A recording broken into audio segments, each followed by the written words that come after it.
In the summer of 1974, the sound of American radio changed. If you tuned into a top 40 station in July of that year, amidst the disco beats of the Hughes Corporation and the soft rock of John Denver, you heard a rhythm that felt alien. It was a stuttering, laid-back shuffle. It was a beat that seemed to drag behind the beat, a lazy, sun-drenched pulse that felt like it had been imported from another planet. And over this strange, hypnotic rhythm, a voice sang a confession that was shocking in its clarity and terrifying in its implications. "I shot the sheriff." It was a simple, declarative sentence, a confession of capital murder, a direct challenge to the authority of the state. But the voice singing it didn't sound like a revolutionary. It didn't sound like a desperate man cornered in a shantytown. It sounded like a wealthy, relaxed Englishman. It sounded like Eric Clapton. To the millions of teenagers buying the single in the suburbs of Ohio or London, this was just a great pop song. It was catchy. It was smooth. It had a sing-along chorus. It was the comeback vehicle for a guitar god who had spent the last 3 years lost in a heroin haze. It was the song that pushed his album, 461 Ocean Boulevard, to the top of the charts. But they were listening to a lie. Or if not a lie, a very clever disguise. Eric Clapton's version of "I Shot the Sheriff" was the greatest Trojan horse in the history of popular music. It was a pleasant, palatable wooden horse rolled into the gates of the Western mainstream. But hiding inside that horse was an army. Hiding inside that smooth, soft rock shuffle was the militant, righteous, and dangerous sound of the Jamaican ghettos. Hiding inside was the spirit of Bob Marley. At the time, Bob Marley was not yet the global saint of peace and love whose face adorns college dorm rooms and coffee mugs. In 1973, when he wrote the song, he was a street fighter. He was a tough gong. He was living in a Jamaica that was tearing itself apart with political violence. He was a man who had been threatened, marginalized, and harassed by a police force that saw Rastafarians not as a religion, but as a gang. When Marley sang "I Shot the Sheriff," it wasn't a metaphor. It was a fantasy of survival. It was a primal scream of self-defense against a system designed to crush him. So how did this primal scream end up becoming a #1 hit for a white blues guitarist from Surrey, England? How did a song about shooting a police officer become the feel-good hit of the summer? This is the story of a cultural collision. It is the story of how a cassette tape was passed from hand to hand until it landed in a recording studio in Miami. It is the story of how the first world took the music of the third world, polished it, packaged it, and sold it back to itself. But most importantly, it is the story of the moment the dam broke. Before this song, reggae was a niche genre, a curiosity confined to the Caribbean and the immigrant communities of London. After this song, reggae was a global language. Eric Clapton may have shot the sheriff on the charts, but it was Bob Marley who provided the ammunition. And once that shot rang out, the silence was broken forever. The music of the oppressed had finally found a way to speak to the oppressors, even if it had to wear a disguise to get in the room. To understand the bullet, you have to understand the gun. And to understand the gun, you have to leave the manicured lawns of Eric Clapton's England and descend into the heat, the dust, and the concrete of Trenchtown, Kingston, in 1973.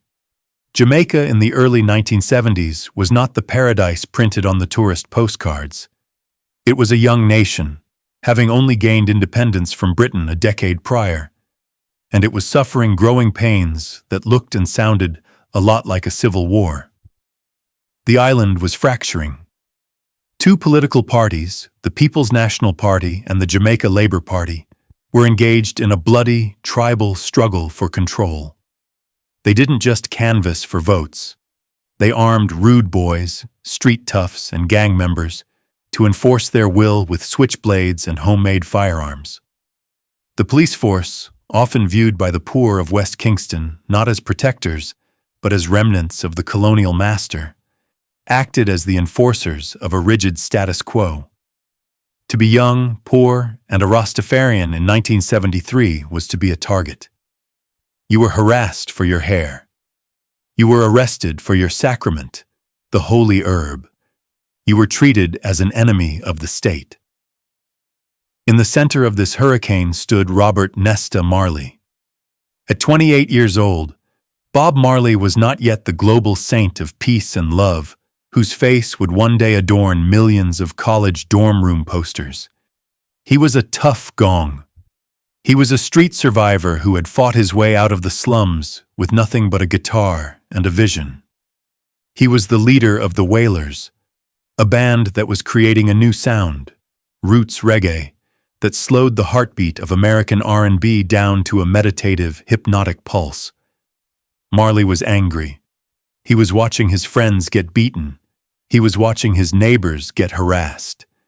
And out of that pressure cooker, he wrote a song that was less a melody and more of a deposition. He called it, "I Shot the Sheriff." The lyrics are a masterclass in coded storytelling. On the surface, it plays out like a scene from a Western movie. A man is cornered.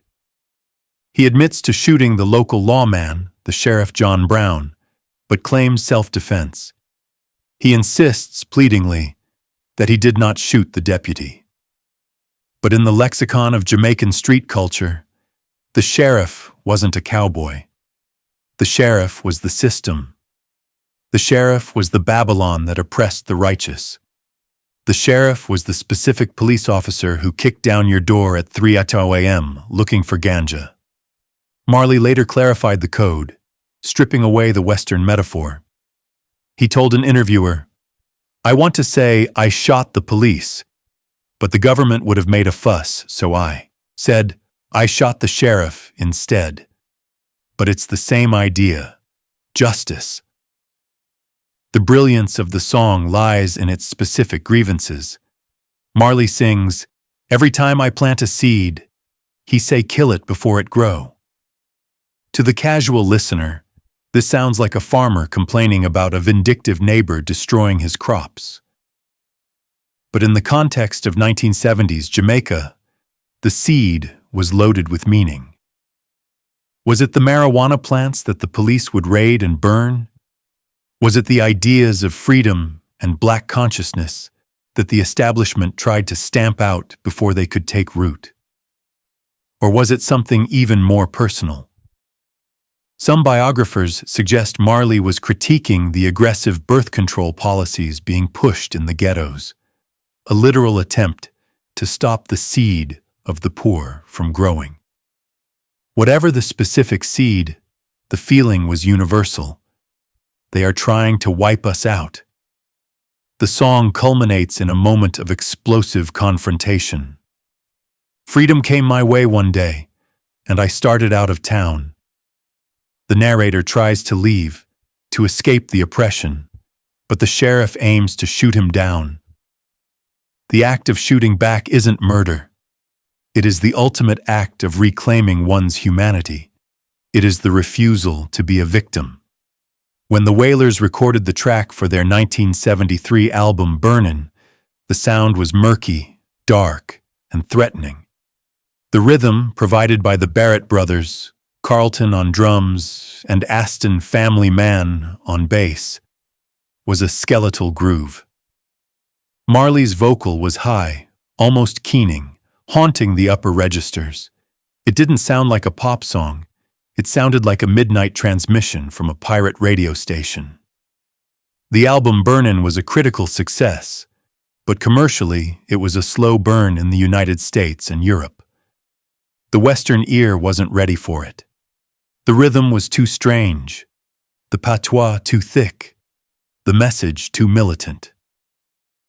To the average rock fan in London or New York, reggae was still a novelty, something you heard on vacation and left at the beach. Bob Marley had the message. He had the melody. He had the truth. but he lacked the vehicle to transport it across the ocean to the white mainstream. He needed a translator. He needed someone who spoke the language of the suburban teenager. He needed a guitar god who was looking for a new religion. While Bob Marley was dodging bullets and political pressure in the concrete jungle of Kingston, Eric Clapton was sitting by a swimming pool in the Golden State of Florida, trying to remember how to be a human being. By 1974, Eric Clapton was a ghost of his former self.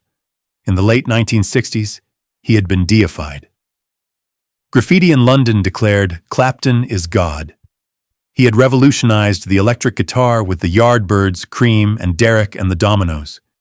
He had written Layla, a howl of unrequited love so potent it is still burning today. But the price of that intensity had been catastrophic. For 3 years, from 1971 to 1974, Clapton had vanished into a hermetic existence of severe heroin addiction. He sat in his mansion in Surrey, isolated, wasting away, listening to old blues records and barely touching his guitar. He was a guitar hero who had hung up his weapon. When he finally emerged, coaxed out by friends like Pete Townshend, he was fragile. He was clean from heroin, but he was drinking heavily to fill the void. He was insecure. He was terrified that he had lost his touch. He traveled to Miami to record his comeback album, 461 Ocean Boulevard, at the legendary Criteria Studios. But this wasn't the Eric Clapton of old. He didn't want to play 20-minute guitar solos. He didn't want to scream and bleed over the fretboard. He wanted to make music that was gentle. He wanted to make music that felt like the warm Florida breeze. He was looking for a sound that was less about confrontation and more about survival. The atmosphere in the studio was loose, almost lazy. The band was a collection of Americans, including a session guitarist named George Terry. It was Terry who would act as the conduit between the third world and the first. One afternoon, amidst the haze of cigarette smoke and the clinking of beer bottles, George Terry walked in with a cassette tape. He had picked it up locally. It was the album Burnin' by the Wailers. "You have to hear this," Terry told Clapton. "This guy is a genius." They put the tape in the deck. The room filled with the stark, skeletal sound of the Barrett Brothers rhythm section. They listened to Get Up, Stand Up. They listened to Burnin' and Lootin'. And then they heard I Shot the Sheriff. Clapton liked it, but he was baffled by it. To a British blues musician raised on the strict driving 4/4 time of Chicago blues and rock and roll, reggae was a mathematical puzzle. In reggae, the rhythm is built on the one drop. The emphasis isn't on the first beat of the bar, like in rock, 1, 2, 3, 4. The emphasis is on the third beat. The bass leaves holes. The guitar chops on the upbeat. It is a rhythm designed to make you sway, not march. It is a rhythm of hesitation. Clapton couldn't quite catch it. He tried to play along, but his fingers, trained on the aggressive attack of the blues, kept tripping over the Jamaican syncopation. He asked Marley's lyrics, "What is he singing about?" The dialect was thick. The references to sheriffs and deputies seemed like a Western movie script, but the delivery was alien. Clapton wasn't interested in recording it. He thought it was too difficult, too foreign. He didn't want to disrespect the original by butchering the feel.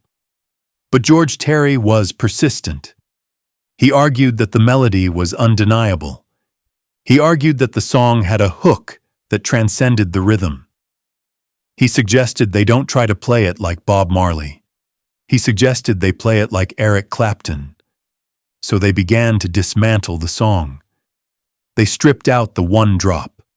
They replaced the skeletal, menacing emptiness of the Wailers version with a rolling, soft rock shuffle. Drummer Jamie Oldacre played a beat that was halfway between a rock backbeat and a Caribbean lilt. It wasn't authentic reggae.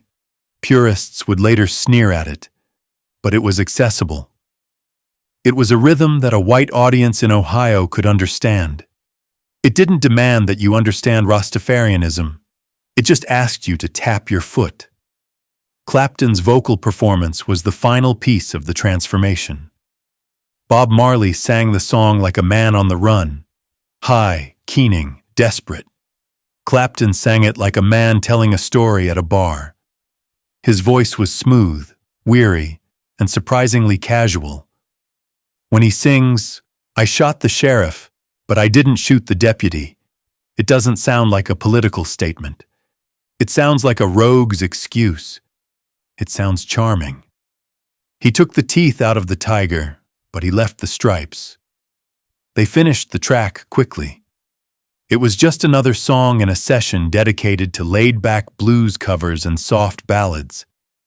When the album was finished, Clapton sat down with the record executives to choose the single. He wanted to release a cover of a blues standard. He was terrified of "I Shot the Sheriff." "I can't release that," he told them. "It's not my song. It's too weird, and I didn't do it justice." He was genuinely concerned that he had insulted Marley. He felt like an imposter wearing a costume. He fought against it. But the record label, RSO, saw something Clapton couldn't. They didn't hear a political manifesto. They didn't hear a botched reggae attempt. They heard a hit. They heard a melody that was catchy enough for pop radio, with a rhythm that was just exotic enough to feel fresh without being alienating. They overruled the artist. They pressed the vinyl. They sent it to the radio stations, and in doing so, they lit a fuse that would burn all the way from the mixing desk in Miami back to the shanty towns of Kingston. The reluctant messenger had delivered the package, and the world was about to open it. In July 1974, RSO Records released the single. The cover art featured a photo of Eric Clapton looking tanned, relaxed, and remarkably healthy, standing in front of a palm tree. It was the image of a man on vacation, and when the needle dropped on the radio stations of America, the public didn't just listen, they inhaled it. "I Shot the Sheriff" shot up the Billboard Hot 100 with the velocity of a rocket. It bypassed the established giants of the era. It climbed past Elton John. It climbed past Paul Anka. On September 14, 1974, it reached number 1. It is one of the great ironies of rock history that Eric Clapton, the god of the guitar, the man who played the blistering solos on Crossroads and the weeping melody of Layla, scored the only number 1 hit of his entire career with a reggae cover, where he barely played a solo at all. But the greater irony was the song itself.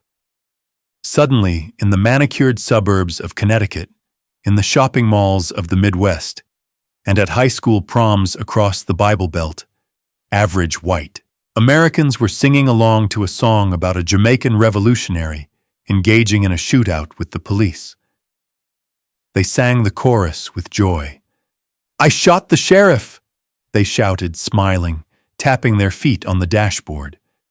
They didn't hear the rage. They didn't hear the political manifesto.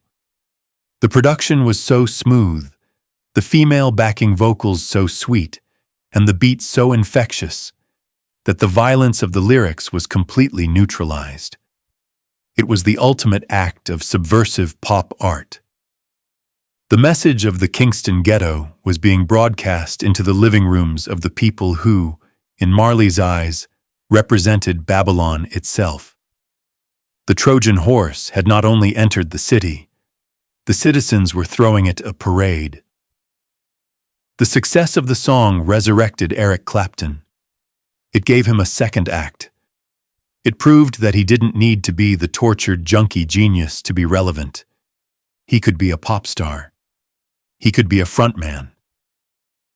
But thousands of miles away, in the heat of Jamaica, The original author was watching this phenomenon with a mixture of amusement and bewilderment. Bob Marley was still living a dangerous life. The success of Clapton's cover didn't immediately change the violence in the streets of Trenchtown, but it did change the economics of Marley's life overnight. When a song goes to #1 in America, the songwriting royalties are not a trickle. They are a fire hose. As the writer of the song, every time Clapton's version was played on the radio, every time a single was sold, Bob Marley got paid. For a man who had spent his life fighting for every dollar, who had been ripped off by producers and managers since he was a teenager, this was a revelation.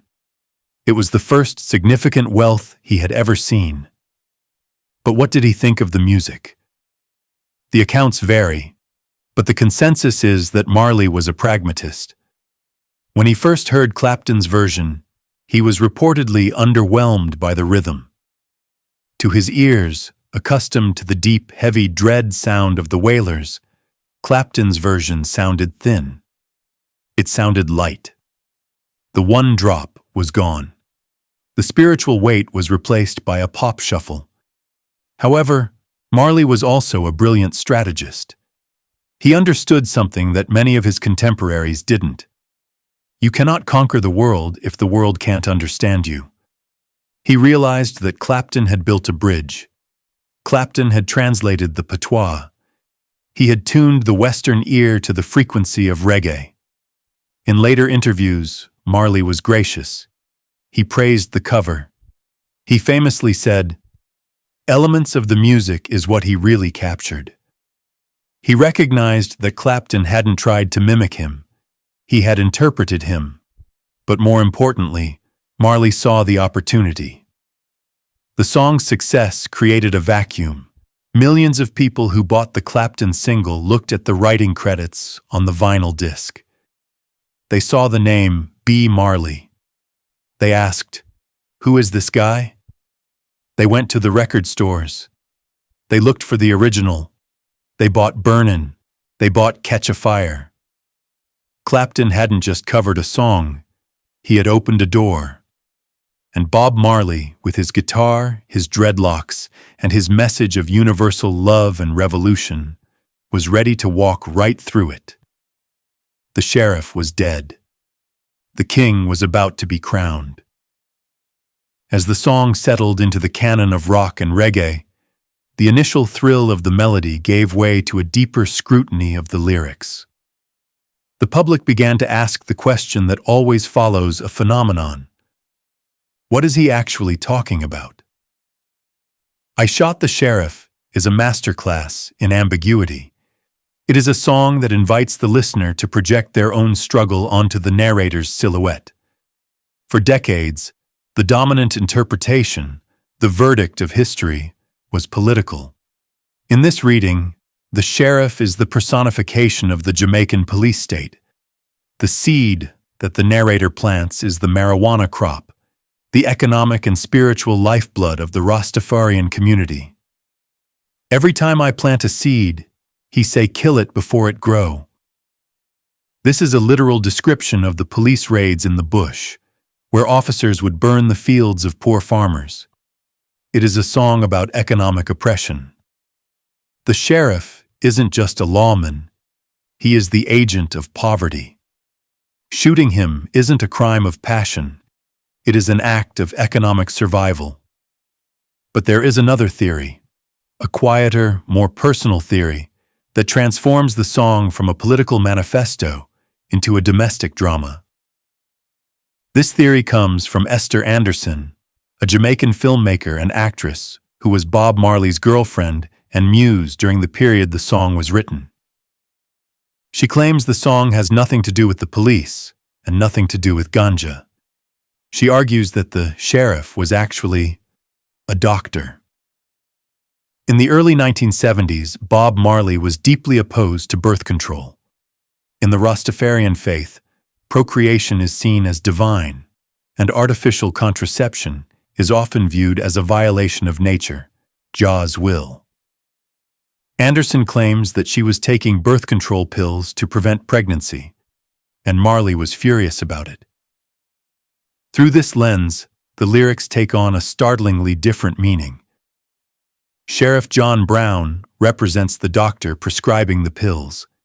Every time I plant a seed, he say kill it before it grow. The seed is literal, his potential children. The killing is the prevention of that life. He always hated me becomes a projection of Marley's insecurity and anger toward the medical establishment that was plotting against his lineage. If this theory is true, then I Shot the Sheriff is not a song about a revolution in the streets. It is a song about a fight in a bedroom. It is a song about a man grappling with his partner's autonomy and his own religious dogma. So, which is it? Is it a call to arms against the government? Or is it a personal grievance against a doctor? The genius of Bob Marley is that he likely knew it could be both. He was a songwriter who understood the power of the double entendre. He knew that if he wrote a song about birth control, it would be dismissed as a domestic squabble. But if he dressed that personal pain in the costume of a Western movie, if he turned the doctor into a sheriff and the pills into bullets, he could create a myth. The verdict is that the specific inspiration doesn't matter. The song works because the sheriff is a variable. To the kid in London, the sheriff was the teacher who told him to cut his hair. To the protester in America, the sheriff was Richard Nixon. To the worker in Kingston, the sheriff was the man who kept him poor. Marley created a vessel. He built a character who was pushed too far, who reached his breaking point, and who finally pushed back. By leaving the sheriff nameless, John Brown is as generic as it gets. He allowed the entire world to step into the boots of the shooter. Eric Clapton's version succeeded because it made that vessel beautiful. It polished the wood. But Bob Marley's lyrics succeeded because they made that vessel hollow enough to hold everyone's rage.